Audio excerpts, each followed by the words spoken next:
Olá pessoal, tudo bem? Prazer estar aqui com vocês nessa retrospectiva jurisprudencial. Sou Rodrigo Perim, delegado de Polícia Federal, professor do SERS das disciplinas de Direito Constitucional e Direitos Humanos. Hoje, nesse nosso encontro, procurarei trazer para vocês aqui os principais julgados sobre direito constitucional do ano de 2019. Trarei o julgado, farei uma rápida explanação a respeito daquele determinado assunto. Pensei ali basicamente 10, 11 julgados ali do Supremo Tribunal Federal. Por que eu me restringi aos julgados do Supremo Tribunal Federal?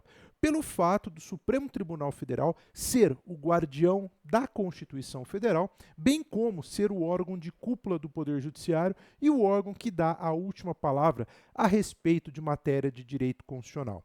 Isso não quer dizer que não é importante vocês também darem uma lida em eventuais julgados sobre direito constitucional proferidos pelo Superior Tribunal de Justiça. Mas após fazer um compilado aqui dos principais julgados, reputei de suma importância apenas e tão somente aqui os julgados do STF, ok? Então eu vou trazer o julgado para vocês e vou debater um pouquinho a respeito do conteúdo de cada um desses julgados. Não basta vocês lerem o julgado, é importante compreender o motivo pelo qual aquele julgado, ou os fundamentos daquele julgado. Então aí é importante a gente conhecer a matéria de direito constitucional. Peguei apenas um julgado de dezembro de 2018, porque reputei também de suma importância. E é o primeiro julgado que eu quero trazer aqui com vocês. Vejam na tela esse julgado de dezembro de 2018. É constitucional, lei estadual, que proíbe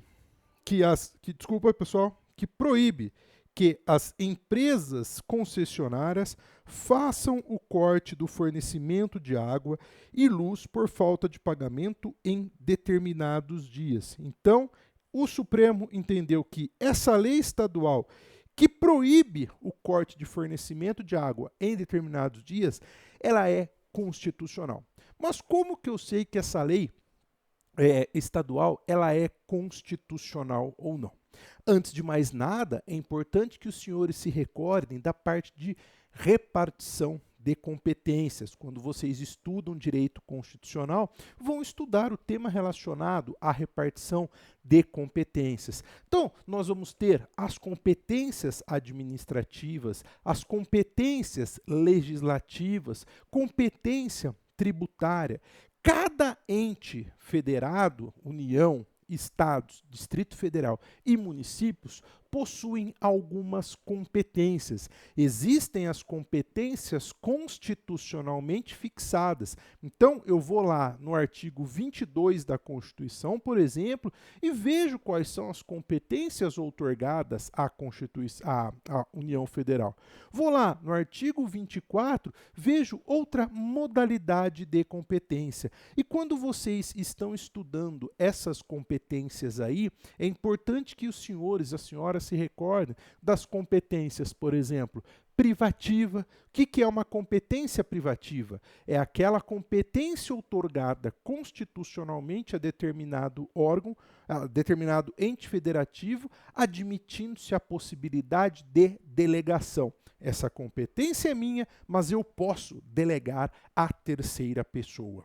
Competência exclusiva é aquela competência conferida ou outorgada constitucionalmente a um ente, não se admitindo, por sua vez, qualquer espécie de delegação. Somente eu, órgão atribuído constitucionalmente, poderei exercer aquela competência, poderei executar aquela competência. Temos também a competência concorrente. A competência concorrente é aquela outorgada constitucionalmente à União, Estados, Distrito Federal e Distrito Federal. Perfeito? Então, essa competência concorrente. E também temos a competência comum. A competência comum é aquela outorgada constitucionalmente aos 4 entes federativos: União, Estados-membros, Distrito Federal e municípios. Até um processo mnemônico que eu gosto bastante de usar, comum. No finalzinho tem um lembrando a município. Portanto, Competência concorrente, somente 3 entes federativos: União, Estados-membros, Distrito Federal. Competência comum, entram os 4 entes federativos. Então, se os senhores e as senhoras pegarem a Constituição Federal ali, por exemplo, lá no artigo 22 da Constituição Federal, compete privativamente à União legislar sobre. Aí vem as matérias pelas quais foram outorgadas constitucionalmente à União. E vejam, compete privativamente. Peguem lá o parágrafo único do artigo 22, reforçando a tese que eu mencionei há pouco, né, o conceito que eu mencionei há pouco, a respeito da possibilidade de delegação. Lei complementar poderá autorizar os Estados a legislar sobre questões específicas das matérias relacionadas neste artigo. Portanto, existe a possibilidade de delegação. A lei complementar pode outorgar aos estados, pode delegar aos estados algumas das competências aqui previstas privativamente para a União Federal. Aí eu chego lá no artigo 23, no caput. É competência comum da União, Estados, Distrito Federal e dos municípios. Vejam, os 4 entes federativos. Aí eu vou lá para o artigo 24 da Constituição Federal. Compete à União, aos Estados, ao Distrito Federal legislar concorrentemente. Então, essas são as principais aqui classificações a respeito de competência. Claro que quando vocês estudam com maior profundidade o tema de repartição de competências, vão verificar a existência de outras divisões trazidas pela doutrina, mas essas daqui que eu mencionei para vocês é de extrema importância. E mais, fazendo uma observação, peço encarecidamente que, além de memorizarem esses dispositivos aqui, por que esses dispositivos, 22, 23, 24?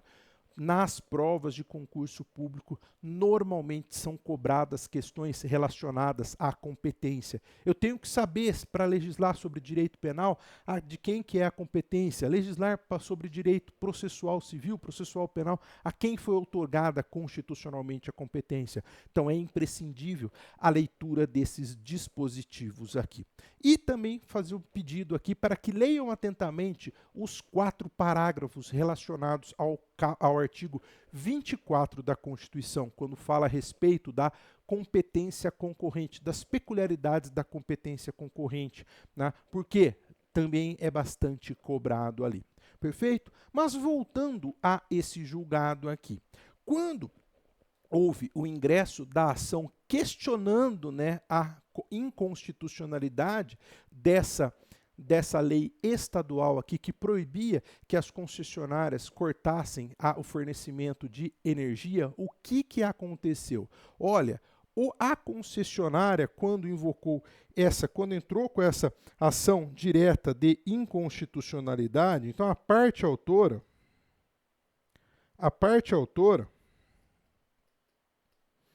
alegava o quê? Violação do artigo 22, inciso 4 da Constituição Federal. O que fala o artigo 22, inciso 4 da Constituição Federal? É a competência privativa de quem? Da União. Veio a parte autora, veio a concessionária e falou: Supremo, essa lei aqui, estadual, ela padece de um vício material de inconstitucionalidade, porque viola o artigo 22 que preceitua: compete privativamente à União legislar sobre, inciso 4, águas, energia, informática, telecomunicações e radiodifusão. O Supremo Tribunal Federal acolheu essa tese, ele declarou inconstitucional essa lei estadual ou não? Não, ele rechaçou essa tese ventilada pela parte autora, porque para o Supremo Tribunal Federal, a partir do momento que o Estado-membro legislou nesse sentido aqui, proibindo o corte de fornecimento de energia elétrica, o que ele falou? Ele falou que, na realidade, quando o Estado-membro editou essa lei estadual,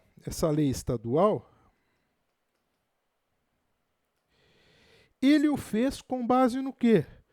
No artigo 24, incisos 5 e 8 da Constituição Federal. Esse artigo 24 da Constituição Federal fala a respeito do quê? Competência concorrente, ou seja, os entes federativos poderão legislar. No caso aqui, o Estado-membro poderá legislar aqui. Então, compete à União, aos Estados-membros e ao Distrito Federal legislar concorrentemente. Inciso 5. Produção e consumo. E depois, inciso 8, responsabilidade por dano ao meio ambiente, ao consumidor, a bens e direitos de valor artístico, estético, histórico, turístico e paisagístico. Aqui, na realidade, o Supremo Tribunal Federal entendeu que essa lei aqui estadual, ela estava protegendo o quê? O consumo e a relação de consumidor. Portanto, ele pode sim exercer essa competência legislativa, razão pela qual a lei foi declarada constitucional.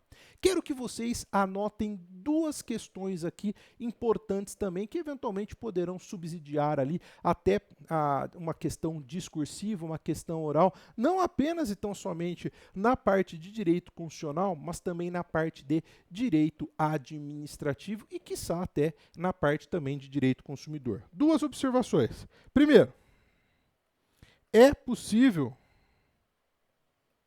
o corte. O entendimento dos tribunais superiores é de que existe a possibilidade, sim, do corte no fornecimento de água, de luz, sem problema algum, desde que não se refira a débito passado. Por exemplo, tem um débito de janeiro de 2019. Aí vem em dezembro de 2019, a concessionária resolve cortar a energia por causa desse débito pendente de janeiro de 2019. Aí, principalmente, o Supremo Tribunal Federal rechaça essa possibilidade, porque ele fala que débito pretérito não é possível o corte. Claro, por exemplo, fiquei devendo a conta de energia elétrica no mês de novembro. No mês de dezembro vem um aviso que, se não regularizar, pode cortar. Aí, tudo bem, há essa possibilidade de corte. Mas no caso de débito pretérito, principalmente transcorridos vários meses ali, os tribunais superiores têm rechaçado essa possibilidade. Aí a concessionária deverá se valer dos meios necessários judiciais para execução dessa dívida pretérita aí. E a outra observação importante, que é até relacionada a esse julgado aqui, é sobre a obrigação de pagar. Obrigação de pagar. Essa obrigação de pagar para o Supremo Tribunal Federal é uma obrigação pessoal, não é uma dívida propter rem, não é uma dívida relacionada ao imóvel. Isso é importante para quê? No caso de alienação, por exemplo, no caso de locação, eu tenho que cobrar daquele que efetivamente me deve, não do proprietário do imóvel, seja do proprietário no caso de locação, seja no proprietário futuro do imóvel ali, no futuro adquirente. Perfeito? Então esse é um primeiro julgado aí. Reforço, é imprescindível a leitura dos artigos que tratam a respeito de competência. É muito cobrado nos certames públicos. Próximo julgado que eu quero trazer para vocês aqui, julgado relacionado a prazo em dobro para a Fazenda Pública. Vocês sabem que o Código de Processo Civil, ele prevê o prazo em dobro, prazo recursal em dobro para a Fazenda Pública. Aí vejam o que o Supremo Tribunal Federal veio e falou nesse julgado aqui. Então, um julgado de fevereiro de 2019. Não se conta em dobro o prazo recursal para a Fazenda Pública em processo objetivo, mesmo que seja para interposição de recurso extraordinário em processo de fiscalização normativa abstrata. O Supremo Tribunal Federal refuta a possibilidade de aplicação do CPC no caso de processos objetivos, somente em processos em que existam interesses subjetivos é que eu vou poder aplicar o artigo 183 do CPC. Tá? Do CPC. Esse caso aqui, né, é numa ação direta de inconstitucionalidade, portanto, controle abstrato de constitucionalidade da norma. Lembra, eu tenho duas espécies aqui de controle de constitucionalidade. Eu tenho o controle difuso, a constitucionalidade poderá ser declarada, reconhecida por qualquer órgão do Poder Judiciário. E no controle difuso, eu não estou questionando a constitucionalidade em si. A constitucionalidade ou a inconstitucionalidade vem como um pedido incidental, é uma matéria incidental. Já no controle concentrado de constitucionalidade, tá, que é um processo objetivo, não é um processo subjetivo, eu não tenho partes discutindo direitos aqui. No controle concentrado de constitucionalidade, tá, por se tratar de um processo objetivo, o Supremo Tribunal Federal fala que não há que se falar em prazo em dobro para a Fazenda Pública recorrer. Julgado importante também. Vejam, grande parte, a maioria dos julgados aqui de direito constitucional, eles não estão afetos apenas e tão somente à matéria de constitucional. É importante que os senhores, quando estiverem estudando constitucional, tenham uma visão macro de todo o ordenamento jurídico, pois é a Constituição Federal, são as normas constitucionais que dão validade ao ordenamento jurídico. Então é importante saber a Constituição, saber a matéria de direito constitucional e linkar a todas as matérias. Nesse caso aqui, estou tratando norma de direito constitucional e norma de processo civil. Perfeito? Então, só voltando. Em controle abstrato de constitucionalidade, por se tratar de processo objetivo, não estou discutindo relação jurídica interpessoal. Nesse caso aqui, o Supremo Tribunal Federal afasta a incidência dessa regra, dessa prerrogativa processual conferida à administração pública pelo artigo 183 do Código de Processo Civil de 2015. Então, desse julgado aqui, o que o Supremo fez? Afastou o prazo em dobro, afastou a prerrogativa processual. Próximo julgado que eu quero tratar com vocês aqui, julgado também de fevereiro de 2019. É inconstitucional lei estadual que discipline a arrecadação de receitas oriundas da exploração de recursos hídricos para a geração de energia elétrica e de recursos minerais, inclusive sobre petróleo e gás natural. O problema aqui foi a arrecadação. Então ele falou que a lei estadual é inconstitucional. Ora, se a lei estadual ela é inconstitucional, padece de algum vício, seja vício material, seja algum vício formal ali, seja algum vício de conteúdo ou seja um vício formal, que são as espécies, né, de inconstitucionalidade aqui. Por quê? Eu vou ter que saber mais uma vez aqui a respeito do quê? Da competência outorgada constitucionalmente a cada um dos entes federativos. Eu tenho que saber se essa possibilidade, né, se essa matéria envolvendo a arrecadação é outorgada constitucionalmente, ou foi, né, outorgada constitucionalmente ao Estado, ou foi outorgada constitucionalmente a outro ente federativo.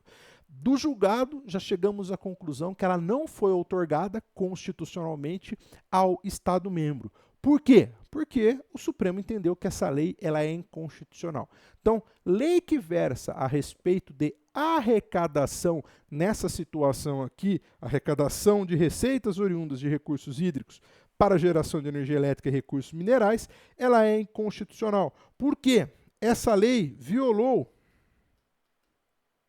o artigo 22, incisos 4 e 12 da Constituição Federal. Então, artigo 22, incisos 4 e 12. O que fala o artigo 22? Artigo 22 estabelece a competência privativa de quem? competência privativa da União Federal. Vejam lá, compete privativamente à União Federal legislar sobre, inciso 4, águas, energia, informática, telecomunicações e radiodifusão. Aqui nós temos a energia. E depois o inciso 12, jazidas, minas, outros recursos minerais e metalurgia. Portanto, essas matérias afetas aqui que eu mencionei são de competência privativa da União Federal, portanto, deveria ser uma lei federal editada aqui, ok? Não tem lei complementar delegando a possibilidade dos Estados-membros versarem sobre a arrecadação. Mas façam uma observação importante.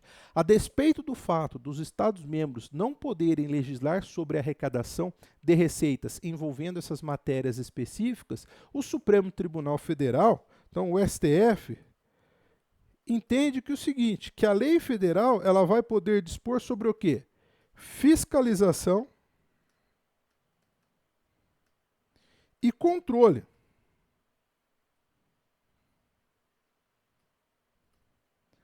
Dessas matérias.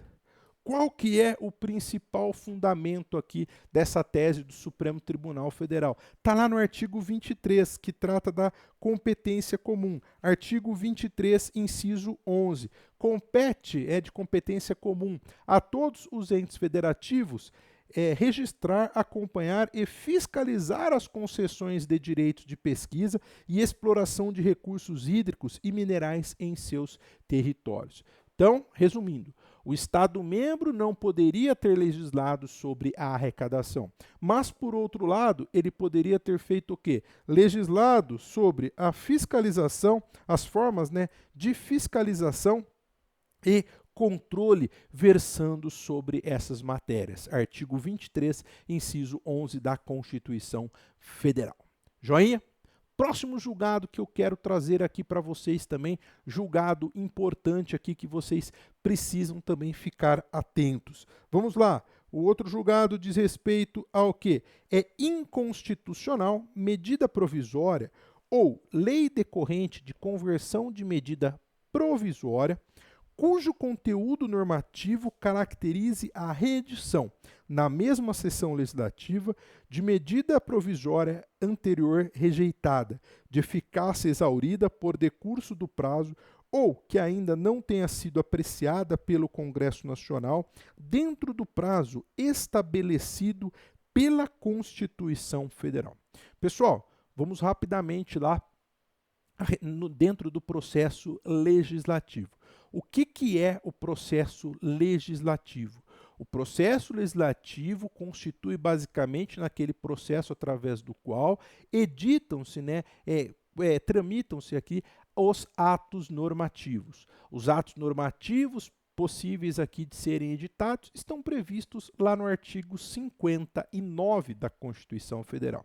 E a medida provisória é um ato normativo. A medida provisória, o que é? Ela é lei? Não. A medida provisória é um ato normativo com força de lei. Ela é privativa do chefe do executivo. Vamos ficar restritos aqui à Constituição Federal. Ela é privativa do chefe do executivo federal. Então, somente o presidente da República poderá editar o quê? Medidas provisórias. E quando que o presidente da República pode editar uma medida provisória? Vejam lá o artigo 62 da nossa Constituição Federal, que disciplina a respeito das medidas provisórias. Logo, o caput do artigo 62, ele traz os pressupostos constitucionais que devem ser observados pelo presidente da República, que possibilitam aí a edição de uma medida provisória. Lá, em caso de relevância e urgência. Então, esses são os dois pressupostos constitucionais que devem estar presentes quando da edição da medida provisória. E quem que vai verificar se esses pressupostos estão presentes ou não?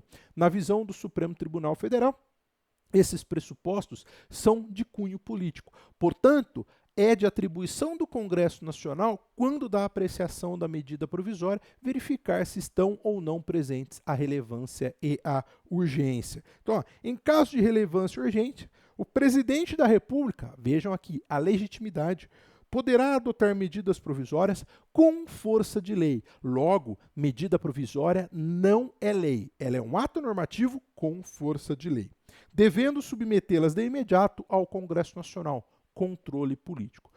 Peço que leiam atentamente aqui, principalmente o parágrafo 1º, que traz aquelas situações que não poderão ser editadas via medida provisória. A medida provisória não poderá versar sobre essas matérias. Olha lá, é vedada a edição de medidas provisórias sobre matéria. Aí vem um rol aí que deve ser memorizado. E como é que funciona a medida provisória? A medida provisória hoje, pela atual sistemática prevista na Constituição Federal, ela tem um prazo máximo de vigência. Ela tem que ser analisada dentro daquele prazo máximo de vigência. Se ela não for analisada dentro desse prazo de vigência, o que vai acontecer? A medida provisória vai perder a sua eficácia. E qual que é esse prazo máximo aqui de vigência de uma medida provisória? Pelo conteúdo constante, né, dos parágrafos do artigo 62, nós vamos verificar que o prazo máximo de vigência de uma medida provisória será de 60 dias, possibilitando-se a prorrogação automática por mais 60 dias, se não houver a sua apreciação nesse prazo. Então, não seria de todo errado falar que o prazo máximo previsto na Constituição de uma medida provisória será de até 120 dias. Então, ele tem esse prazo máximo para ser apreciado. Essa medida provisória, então, será editada. Uma vez editada, o presidente da República deve comunicar ao Congresso Nacional.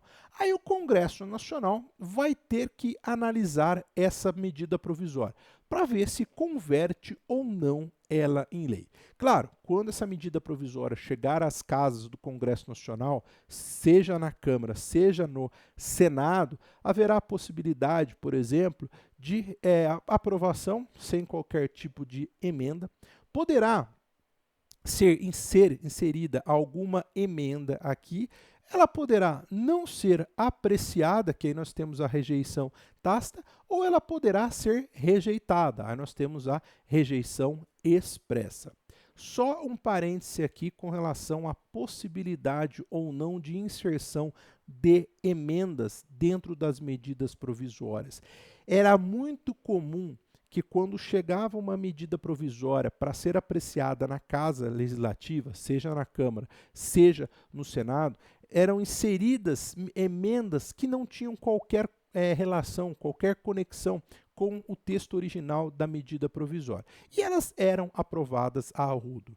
Em determinado momento, né, até recentemente, salvo engano em 2018, chegou o caso concreto ao Supremo Tribunal Federal e o Supremo Tribunal Federal entendeu o seguinte, disse o seguinte: olha, emendas são possíveis sim de serem inseridas em uma medida provisória, mas é importante que essas emendas tenham conexão com o conteúdo da medida provisória. Não se admite que essas emendas possuam conteúdos díspares das medidas provisórias. Se eventualmente eu tiver uma medida provisória e for inserida uma emenda que não tem qualquer conexão com o conteúdo da medida provisória, o Supremo Tribunal Federal deu o nome dessa emenda aí de contrabando legislativo. A gente vai inserindo qualquer coisa que não tem nada a ver ali. Nesse caso, o Supremo falou, olha, esse contrabando legislativo ele é proibido. Se a partir desse julgado aqui constatarmos a existência de emendas desconexas do conteúdo originário da medida provisória, essas emendas serão declaradas inconstitucionais. Reconheceu-se a inconstitucionalidade do contrabando legislativo, mas falou, olha, o contrabando legislativo será inconstitucional a partir desse momento. Não deu o efeito ex tunc, e sim um efeito ex nunc. Ok? Então, fechando aqui. Então, a medida provisória, como eu disse para vocês, ela pode ser rejeitada ou estar prejudicada, não foi apreciada aí. É possível a repropositura de uma medida provisória na mesma sessão legislativa? Aqui chamo a atenção de vocês em dois dispositivos distintos aqui. Vejam, vão lá no artigo 62 da Constituição Federal. O artigo 62, parágrafo 10, preceitua: é vedada a reedição, na mesma sessão legislativa, de medida provisória que tenha sido rejeitada ou que tenha perdido sua eficácia por decurso do prazo. O que é a sessão legislativa? A sessão legislativa compreende o período de 2 de fevereiro a 22 de dezembro daquele ano civil. Então, de 2 de fevereiro a 22 de dezembro, nós temos a sessão legislativa. Se essa medida provisória ela tiver sido rejeitada ou perdeu a sua eficácia pelo decurso do prazo, ou seja, não foi apreciada no prazo de 120 dias, ela não poderá ser reproposta na mesma sessão legislativa. Então, esse é o primeiro dispositivo que eu chamo a atenção de vocês. Tracem um paralelo com o dispositivo constante no artigo 67. Ele não está relacionado à medida provisória, mas é um artigo importante inserido dentro do processo legislativo aí, que vocês devem saber para não caírem em pegadinhas na hora da prova. A matéria constante de projeto de lei rejeitado, projeto de lei, não é medida provisória, hein? Lei ordinária, lei complementar, somente poderá constituir objeto de novo projeto na mesma sessão legislativa, mediante proposta da maioria absoluta dos membros de qualquer das casas do Congresso Nacional. Então aqui nós temos 2 dispositivos trazendo tratamentos diferenciados para a possibilidade ou não de repropositura de atos normativos. Um deles, específico das medidas provisórias, artigo 62, parágrafo 10, não admitindo, em hipótese alguma, a repropositura da medida provisória rejeitada ou a vida por prejudicada em decorrência da não apreciação dentro do prazo legal. E, por outro lado, nós temos a regra para os projetos de lei rejeitados, que há a possibilidade, sim, ainda que de uma maneira excepcional, de repropositura do projeto dentro da mesma sessão legislativa. Mas aí eu tenho que observar o quórum estabelecido na Constituição Federal. Tá bom, pessoal? Então, fiquem bem atentos ali. E aí veio o Supremo Tribunal Federal e falou que é inconstitucional medida provisória ou lei decorrente de conversão de medida provisória, só essa parte final aqui. Se a medida provisória for apreciada e aprovada, essa medida provisória será convertida em lei, tá bom? Então, essa medida provisória será convertida em lei. Se ela não for aprovada, ela será rejeitada. Aí não há que se falar em lei. Então, é inconstitucional medida provisória decorrente de conversão de medida provisória ou lei decorrente de conversão de medida provisória, cujo conteúdo caracterize a reedição, onde? Na mesma sessão legislativa de medida provisória anteriormente rejeitada, de eficácia exaurida por decurso do prazo ou que ainda não tenha sido apreciada pelo Congresso Nacional dentro do prazo estabelecido pela Constituição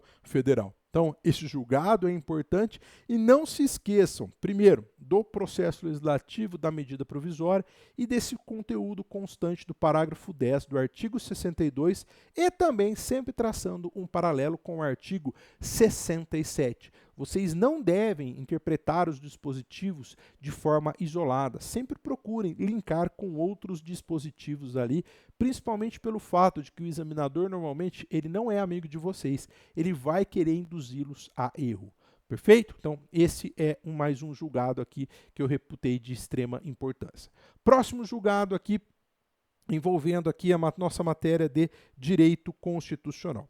Enquanto medida provisória revogadora de uma lei questionada via ADI não for apreciada pelo Congresso Nacional, não há que se falar em perda de objeto da ADI. Como assim, professor? Então, eu tenho uma lei, tá? Eu tenho uma lei, e essa lei, em determinado momento, ela foi questionada junto ao Supremo Tribunal Federal. Ela teve a sua constitucionalidade questionada junto ao Supremo Tribunal Federal através de uma ação direta de inconstitucionalidade. Aí, durante o processamento dessa ADI, o presidente da República editou uma medida provisória revogando aquela lei. O fato de ter uma medida provisória revogando aquela lei faz com que a ação direta de inconstitucionalidade perda o seu objeto ou não? Não. Por que não? Porque a medida provisória, ela tem força de lei. Ela é lei? Não, não é lei. Ela poderá se tornar lei? Poderá se tornar lei? Sim. Desde que ocorra o quê? Desde que ocorra sua apreciação pelo Congresso Nacional e o Congresso Nacional aprove ela dentro daquele prazo. Tá? Se o Congresso Nacional, por exemplo, rejeitar a medida provisória, o que vai acontecer? Ele rejeita a medida provisória, aquela lei revogada pela medida provisória e que está sendo objeto de ADI, ela faz o quê? Os seus efeitos serão restabelecidos. E também tem aquela seguinte situação, né? Que a medida provisória não foi apreciada dentro do prazo legal. Essa lei revogada inicialmente pela medida provisória também foi o quê? Também teve a sua vigência restabelecida. Então, na visão do Supremo Tribunal Federal, quando ocorrer isso, a lei que está sendo questionada em sede de ADI, ela está com a sua eficácia suspensa, está com a sua eficácia suspensa. Mas isso por si só não tem o condão de acarretar a perda do objeto da ADI. Tomem nota nos seguintes pontos aqui. Essa lei aqui, né, essa medida provisória, desculpa, a medida provisória,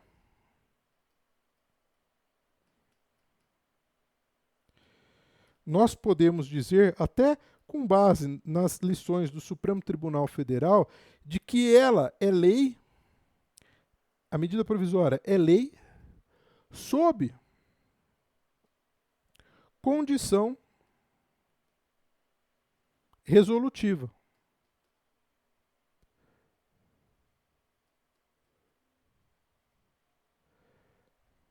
Por que sob condição resolutiva?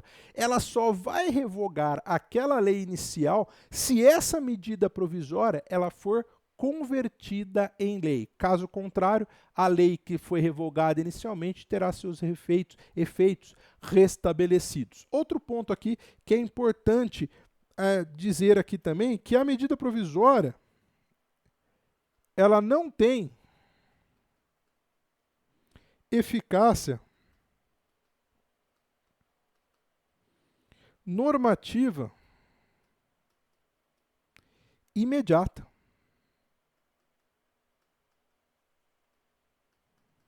De revogação.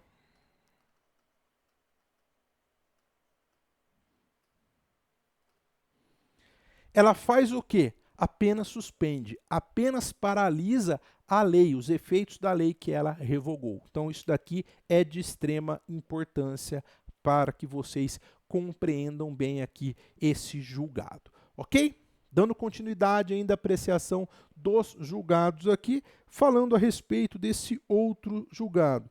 São constitucionais dispositivos da Constituição do Estado que estendem aos deputados estaduais as imunidades formais previstas onde? No artigo 53 da Constituição Federal, para deputados federais e senadores. Galera, rapidamente aí, lembra das prerrogativas ou do Estatuto dos Congressistas? Quando vocês estudam o Estatuto dos Congressistas, eu abordo muito isso daqui nas aulas de processo de poder legislativo, desculpa. Quando a gente estuda o Estatuto dos Congressistas, nós vamos encontrar ali algumas prerrogativas, algumas imunidades, né? As imunidades são de duas espécies. Nós temos a imunidade material, que é aquela que vai atacar diretamente a tipicidade, tá? No caso ali do artigo 53 caput da Constituição Federal. E também nós temos as imunidades formais. As imunidades formais, elas se subdividem em imunidade formal relacionada à prisão e imunidade formal relacionada ao processo. Então, se vocês pegarem o artigo 53 da Constituição, ele vai começar tratando a respeito das imunidades. Vejam, o caput fala a respeito da imunidade material. Os deputados e senadores são invioláveis, civil e penalmente, por quaisquer de suas opiniões, palavras e votos. Então, se um parlamentar, durante o debate com outro parlamentar, ofendê-lo, não constituirá crime, nem infração, nem ilícito civil, nem ilícito penal. Essa é a imunidade aqui. Claro, existem algumas ponderações, mas isso não tem que ser abordado aqui, até porque não haveria tempo. Parágrafo 2º. Desde a expedição do diploma, os membros do Congresso Nacional não poderão ser presos, salvo em caso de flagrante delito por crime inafiançável, imunidade formal relacionada à prisão. E também nós temos o parágrafo 3º. Recebida a denúncia contra o senador ou o deputado por crime ocorrido após a diplomação, o Supremo Tribunal Federal dará ciência à casa respectiva que, por iniciativa de partido político nela representado e pelo voto da maioria de seus membros, poderá, até decisão final, sustar o andamento do processo. Essas imunidades aqui, imunidades formais, imunidade material, estão relacionadas a quem? Estão relacionadas aos parlamentares federais. Aí vem a pergunta: parlamentar distrital, parlamentar municipal, parlamentar estadual, podem ser beneficiados por essas imunidades ou não? Vejam lá o que fala o artigo 27 da Constituição Federal. Então, artigo 27 da Constituição Federal preceitua o seguinte: parágrafo 1º do artigo 27. Será de 4 anos o mandato dos deputados estaduais, aplicando-se as regras desta Constituição sobre sistema eleitoral, inviolabilidade, imunidades. A partir do momento que esse parágrafo 1º falou em imunidades, eu devo entender que tanto as imunidades formais quanto a imunidade formal são extensíveis aos parlamentares estaduais. Há uma regra de extensão também dessa regra aí aos parlamentares distritais. Então, parlamentar estadual e distrital possuem imunidades formais e material. E no caso dos vereadores, tá, que seria um parlamentar ali municipal, vereador possui apenas e tão somente imunidade material, e era uma imunidade material mais restrita. Esse julgado aqui tem importância pelo seguinte aspecto: o Supremo Tribunal Federal, em determinado momento, entendeu que a decisão por ele proferida pode ser suspensa pela Casa Legislativa respectiva.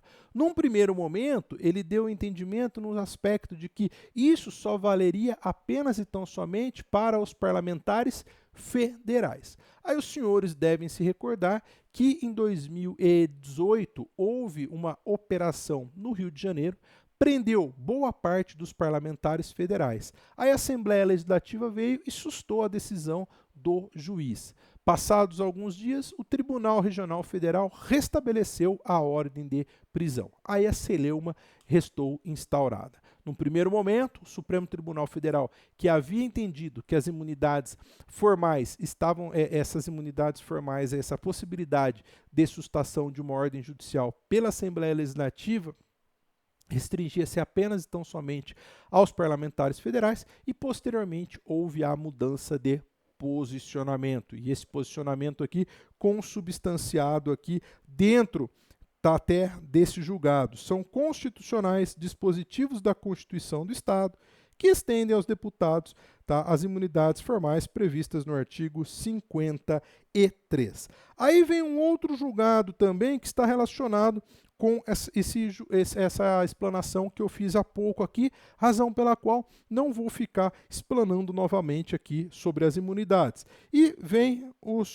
Supremo e fala, ó, é constitucional resolução da Assembleia Legislativa que, com base na imunidade formal parlamentar, revoga a prisão preventiva e as medidas cautelares penais que haviam sido impostas pelo Poder Judiciário contra deputado federal, determinando o retorno do seu parlamentar ao seu mandato. Quando eu trato nos cursos regulares ali a respeito de poder legislativo, sempre procuro fazer observações aqui atinentes a essas imunidades. Qual que é a grande celeuma? A grande celeuma é a alternância de posicionamento do Supremo Tribunal Federal no que tange a possibilidade de perda automática ou não do mandato do parlamentar federal condenado criminalmente. Vejam, o artigo 55 da Constituição Federal, ele fala o seguinte: perderá o mandato o deputado ou senador. Aí quero chamar aqui a atenção a dois incisos aqui, que depois quero que vocês leiam ali, principalmente na doutrina. Inciso 3, que deixar de comparecer em cada sessão legislativa a terça parte das sessões ordinárias da Casa a que pertencer, salvo licença ou omissão por esta autorizada. Aí, com relação ao inciso 3, pulem lá para o parágrafo 3º desse mesmo artigo 55. Nos casos previstos nos incisos 3 a 5, 3 é o que nos interessa, a perda será declarada pela mesa da casa respectiva, de ofício ou mediante provocação de qualquer de seus membros, ou de partido político representado no Congresso Nacional, assegurada ampla defesa. Se o parlamentar incorrer nesse inciso 3, pelo parágrafo 3º, a perda do mandato ela é automática. Aí vejam, inciso 6, voltando ao caput do artigo 55. Inciso 6. Que sofrer condenação criminal em sentença penal transitada em julgado. Aí veja o que fala o parágrafo 2º. Nos casos dos incisos 1, 2 e 6, sentença penal transitada em julgado, a perda do mandato será decidida pela Câmara ou pelo Senado, por maioria absoluta, mediante provocação da mesa respectiva ou de partido político representado no Congresso Nacional, assegurado ampla defesa.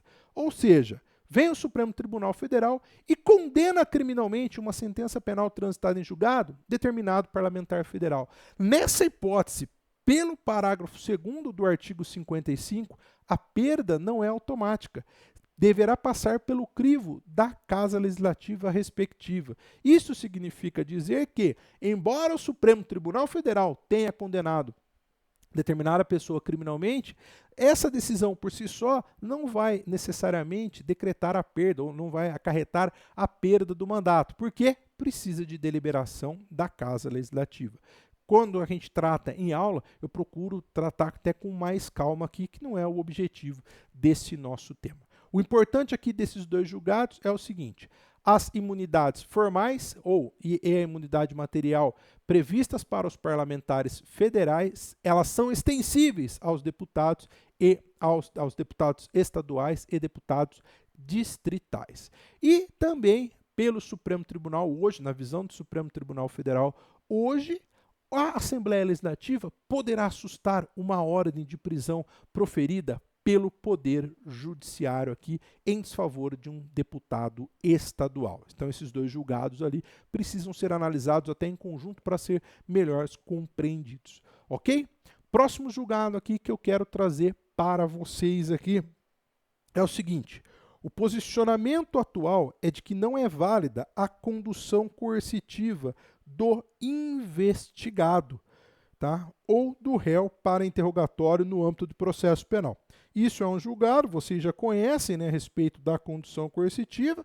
O Supremo, tá, embora a jurisprudência tenha oscilado durante determinado período, o Supremo falou: olha, o réu não pode ser conduzido coercitivamente. Essa regra, essa proibição da condução coercitiva, entretanto, não se aplica para quem? Para a testemunha. Testemunha pode ser conduzida coercitivamente. Regra constante no Código de Processo Penal.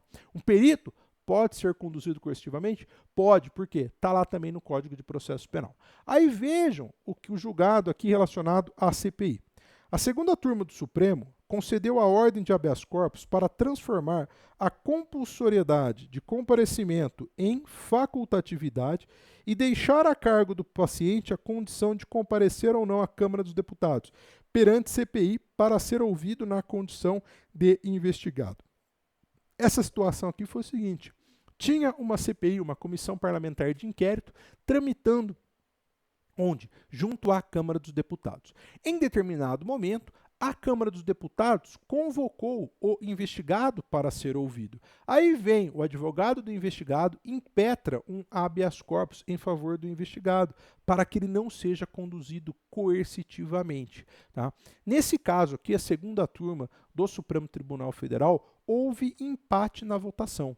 2 ministros entenderam que a condução coercitiva que a condução coercitiva seria sim possível, porque era obrigatória, seria obrigatório o comparecimento do investigado perante a CPI, e outros 2 ministros entenderam que o comparecimento seria facultativo, tá?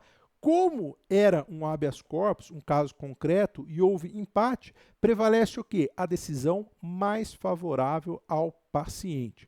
Então, a segunda turma do Supremo Tribunal Federal entendeu o seguinte: olha, a partir do momento em que o investigado, investigado, hein, pessoal, não é a testemunha, a partir do momento em que o investigado for convidado para comparecer à CPI, é uma facultatividade dele comparecer ou não. Não há que se falar, portanto, em condução coercitiva. Se fosse obrigatório, aí sim, se tivesse prevalecido a tese da obrigatoriedade do comparecimento, aí sim seria possível a condução coercitiva, mas não foi o que prevaleceu. O fato de ser facultativo não quer dizer que ele não vai ter os direitos a ele assegurado, tá? Então, ele quer comparecer. Todos os direitos inerentes ao investigado ali devem ser observados. Próximo julgado aqui que eu quero trazer para vocês, já para finalizando aqui o nosso encontro, é inconstitucional lei estadual que confira à Procuradoria-Geral do Estado competência para controlar os serviços jurídicos e para fazer a representação judicial de empresas públicas e sociedades de economia mista. Vejam, empresas públicas e sociedades de economia mista, inclusive com a possibilidade de avocação de processos e litígios judiciais aqui. Chamo a atenção aqui dos senhores, ao artigo 132 da Constituição Federal, que trata a respeito da Procuradoria-Geral do Estado. Quem que ela pode representar ou fazer consultoria jurídica? Apenas e tão somente a administração pública direta, as autarquias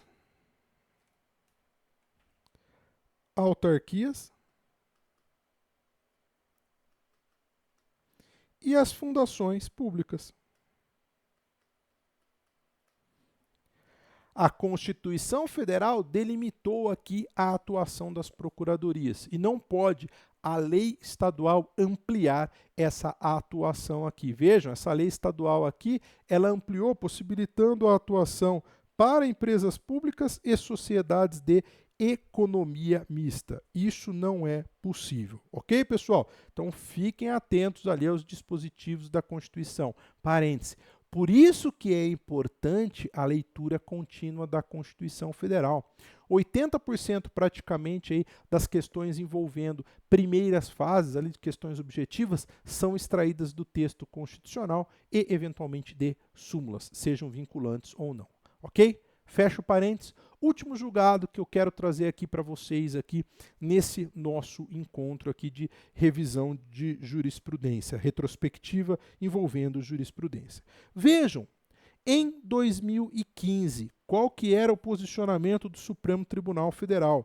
O Supremo Tribunal Federal entendia que a Constituição Estadual poderá prever que a lei orgânica da Polícia Civil daquele estado tenha status de lei complementar. Então, esse era o posicionamento do Supremo Tribunal Federal. Ele falava o seguinte: olha, a lei da Polícia Civil pode ter status de lei complementar porque a Constituição não veda. Ocorre que, no ano passado, em 2019, o Supremo Tribunal Federal falou o seguinte, Vejam, em dezembro de 2019, a Constituição Federal não pode ampliar as hipóteses de reserva de lei complementar, ou seja, não pode criar outras hipóteses em que é exigida a lei complementar, além daquelas que estão previstas na Constituição Federal. Para o Supremo Tribunal Federal, com o novo posicionamento, se isso fosse feito, haveria uma restrição indevida do que o Supremo chamou, né, de arranjo democrático, representativo.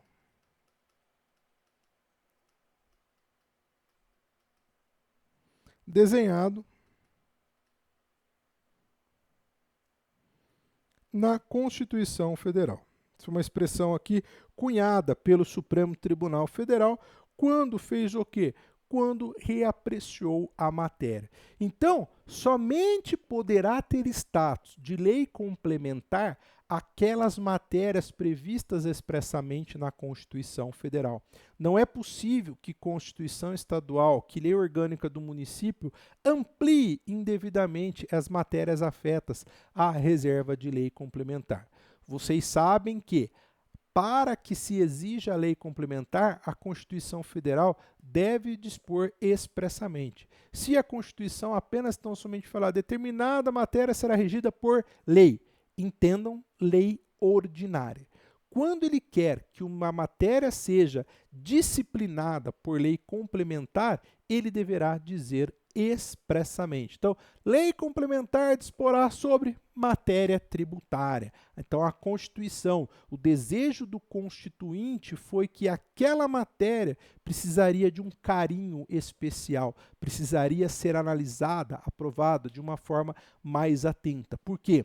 A tramitação, embora a tramitação ali tanto da lei ordinária quanto a lei complementar sejam muito parecida, o quórum de aprovação dela é maior, o da lei complementar ele é maior. Isso vocês estudam dentro de processo legislativo, tá bom? Então, se a Constituição Federal não fez previsão de que determinada matéria seja disciplinada por lei complementar, não poderão, né, os demais entes federativos ampliar o conteúdo da lei complementar. Perfeito? Então, fica esse julgado aqui. Esse julgado é o último que eu quis trazer para vocês aqui e demonstrar a importância, por quê? Por causa da mudança de posicionamento do Supremo Tribunal Federal. E, sem dúvida, será objeto de cobrança aí na prova de vocês aí futuramente. Pessoal, foi um prazer imenso aqui estar fazendo essa retrospectiva aqui dos principais julgados de direito constitucional de 2019. E de extrema importância que os senhores coloquem no dia a dia o estudo da jurisprudência. Como professor, quando eu for fazer ali a minha divisão das matérias, eu devo reservar um tempo para analisar os julgados, tá? Se vocês conseguirem, pelo menos, ter em dia aí os julgados dos 2 últimos anos ali, quando vocês estiverem estudando até a data do certame, é de extrema importância. E chamar a atenção fazendo quadros comparativos com aqueles julgados que eventualmente tenha ocorrido ali uma mudança de posicionamento. Tá bom, pessoal? Desejo a vocês aí toda a sorte do mundo, bons estudos e que 2020 aí consigam alcançar aí a tão almejada aprovação. Qualquer coisa, estou à disposição de vocês ali, eventualmente no plantão de dúvidas para aqueles que são nossos alunos regulares e falando também, aproveitando também o lançamento dos novos cursos ali que estão totalmente atualizados ali e serão extremamente úteis ali para auxiliá-los na aprovação. Até um próximo encontro.